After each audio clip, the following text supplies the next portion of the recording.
గంటల కరెంటు మన వ్యవసాయానికి ఇచ్చిండమ్మా. అంటే ఏ వ్యక్తి కూడా ఆలోచించలేదు రైతుల గురించి. అంత మంచిగా ఆలోచన చేసి కేసీఆర్ సార్ మనకు చేసింది కాబట్టి ఇవాళ నిమ్మలంగా వ్యవసాయం పండుగ మనం చేసుకుంటున్నాం.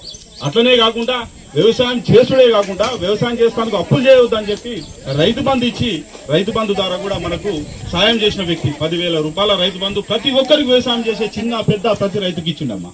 ఆ తర్వాత ఎవరన్నా ఏదైనా కారణాల వల్ల కరెంట్ షార్ట్ తోనూ ఏదైనా పాము గర్షో ఏదైనా చనిపోతే వాళ్లకు రైతు బీమా చేసి రైతు బీమా ద్వారా 5 లక్షల రూపాయలు 10 రోజుల రూపం మన దినాలయ్యే లోపల వాళ్ళకు పంపించిందమ్మా.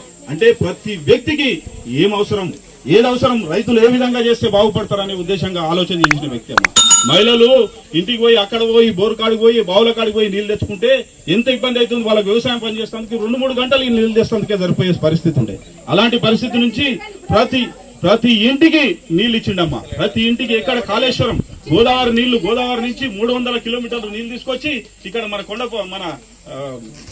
కొమ్మడి బండ దగ్గర ఫిల్టర్ చేసి మన ఇళ్లకు నీళ్లు పంపిస్తుండమ్మా. ఒక్క ఇంటికి కూడా నీళ్ళకి ఇబ్బంది లేకుండా చేస్తుండే. అంత మంచిగా చేసిన కేసీఆర్ ను ఏదో మనం ఓడగొట్టలే. మన గజ్వేల్ నియోజకవర్గంలో మా గజ్వేల్ అందరూ అన్నదమ్ములందరూ ప్రతి ఒక్కరు మంచిగా మన కేసీఆర్ కొట్టేసినాం. కానీ మన చుట్టుపక్కల పరిసరాల ప్రాంతాలలో వాళ్ళు ఏదో కాంగ్రెస్ వాళ్ళు 2,000 పింఛను 4,000 చేస్తాము, 10,000 రైతు బంధును 20,000 15,000 చేస్తాం అన్ని దొంగ మాటలు చెప్పింది.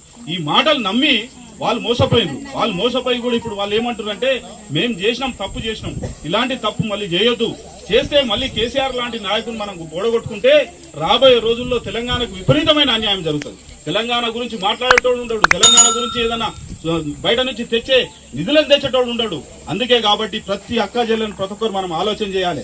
ఈ రోజు పార్లమెంటు సభ్యుడు మనము ఇట్లా కేసీఆర్ నొడగొట్టిండ్రు, అయినా మన ఎమ్మెల్యేలు ఉన్నారు, మన కేసీఆర్ సార్ ఉన్నాడు, ఈ అసెంబ్లీలో మాట్లాడుతున్నాడు. ఇప్పుడు నిలబడ్డ వ్యక్తి పార్లమెంట్ లో నిలబడ్డ వ్యక్తి. పార్లమెంట్ అంటే దేశ రాజకీయాలలో ఉంటాడు. ఈ వ్యక్తి మన తెలంగాణ గురించి మాట్లాడాలి, మన మెదక్ గురించి.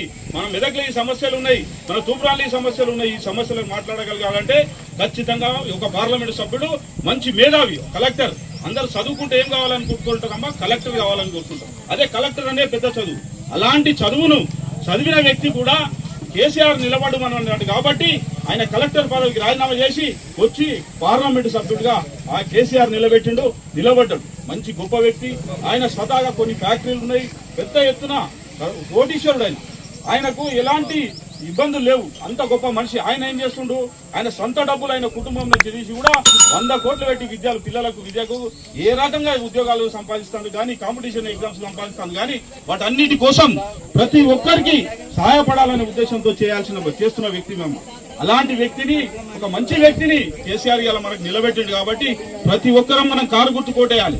కారు గుర్తు కోటేసి వచ్చే 13 తారీఖు నాడు చూపెట్టాలి మన గజ్వేల్ నియోజకవర్గం. కేసీఆర్ నియోజకవర్గంలో మేమంతా కేసీఆర్ అనుకున్నాం, మేమంతా కేసీఆర్ పార్టీ, మేమంతా కేసీఆర్ చేసిన కష్టం మాకు తెలుసు. కేసీఆర్ మన నియోజకవర్గాన్ని ఎంతవరకు తీసుకుపోయారు, తెలంగాణకి ఎంత మంచిగా సరిదిద్దుండు. కాబట్టి ప్రతి ఒక్క వ్యక్తి మనం ఆలోచన చేసి కేసీఆర్ కి ఓటేయాలి, కారు గుర్తుకి ఓటేయాలి. అక్క జిల్లాలందరికీ పేరు నమస్సుమాంజలు తెలియజేస్తున్నాం. మరిన్ని న్యూస్ కోసం సోషల్ మీడియాని సబ్స్క్రైబ్ చేసి సపోర్ట్ చేయగలరు please. Me Chandi Srinivas, journalist.